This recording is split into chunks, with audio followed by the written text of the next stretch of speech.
అండి అందరికీ నమస్కారం. Welcome to Vijayalakshmi cooking and vlogs. నేనైతే ఇక్కడ క్యాబేజీ 1 కేజీ అయితే తీసుకున్నానన్నమాట. ఇక్కడ గోబీ మంచూరి అయితే చేయబోతున్నాను.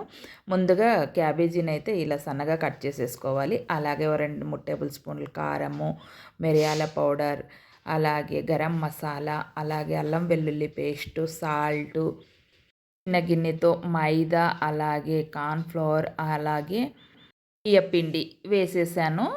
ఇక అన్నీ వేసేసుకున్న తర్వాత ఇలా నీళ్ళు ఒక్క చుక్కు కూడా నీళ్ళు వేయరాదనమాట. ఇలా స్మూత్‌గా మనం కలుపుతూ ఉండాలి చేత్తోనే. కలుపుతూ ఉన్నట్లలా అవి నీరు అనేది ఇడుస్తుందనమాట. చూడండి నీరు అప్పుడే ఇడుస్తూ ఉంది కదా! అలాగే కలుపుతూ ఉండాలి. చూడండి ఇక టోటల్‌గా మనకి బాగా నీరుగా వచ్చేసింది కదా! చుక్కు నీళ్ళు కూడా వేయరాదు.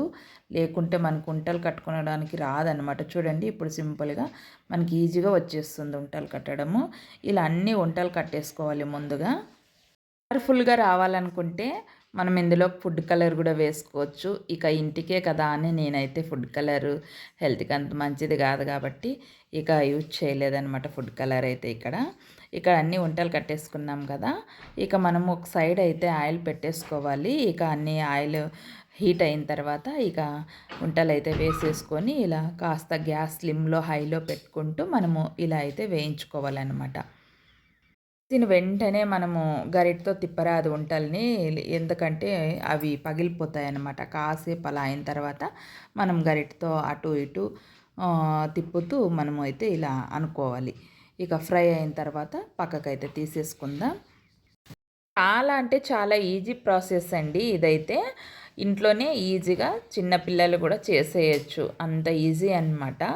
మనము చూడండి ఇలా అన్ని వంటలు కట్టేసుకొని ముందుగా ఒక వాయి వేయించుకున్నాం కదా! అలాగే రెండో ట్రిప్ కూడా మనకి రెడీ అయిపోయాయి.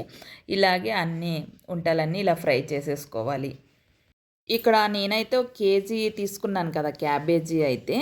సుమారు ఒక 8 మందికి అలా వస్తాయన్నమాట. ఇవైతే గిన వంటలు బాగా సాయంకాలం పూట అలా చేసేసుకొని తింటే చాలా అంటే చాలా టేస్టీగా సూపర్‌గా ఉంటుందండి. నోటికి ఎంతో కమ్మగా ఉంటుంది.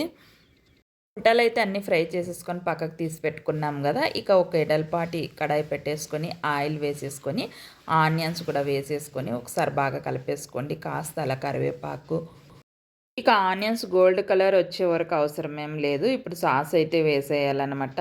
రెడ్ చిల్లీ సాసు, టమాటా సాసు, సోయా సాసు, అలాగే వెనిగర్ వేసేసి ఒకసారి బాగా కలిపేసుకోండి. గ్రీన్ చిల్లీ ముక్కలు కూడా వేసేసుకొని ఒకసారి బాగా కలిపేసుకోండి. అలాగే కాస్త మిరియాల పౌడర్ కూడా వేసేసుకొని అలాగే చిల్లీ ఫ్లేక్స్ కూడా వేసేసుకొని ఒకసారి బాగా కలిపేసుకోండి.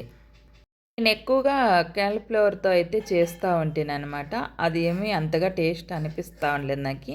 ఈ క్యాబేజీతో అయితే సూపర్ అంటే సూపర్ టేస్టీగా చాలా ఇంట్లో అయితే గిన పిల్లలు, మా వారు అందరూ మెచ్చుకున్నారనమాట. చాలా అంటే చాలా బావుంది టేస్ట్ అయితే అని.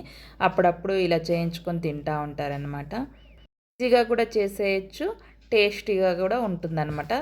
ఇక క్యాబేజీతో చేసిన గోబీ మంచూరియా అయితే రెడీ అయిపోయిందండి. మన వీడియో కనుక మీకు నచ్చినట్లయితే లైక్ చేయండి, షేర్ చేయండి, సబ్స్క్రైబ్ చేసుకోండి. కొత్త వాళ్ళు ఎవరైనా చూస్తున్నట్లయితే సపోర్ట్ చేయండి. Bye friends.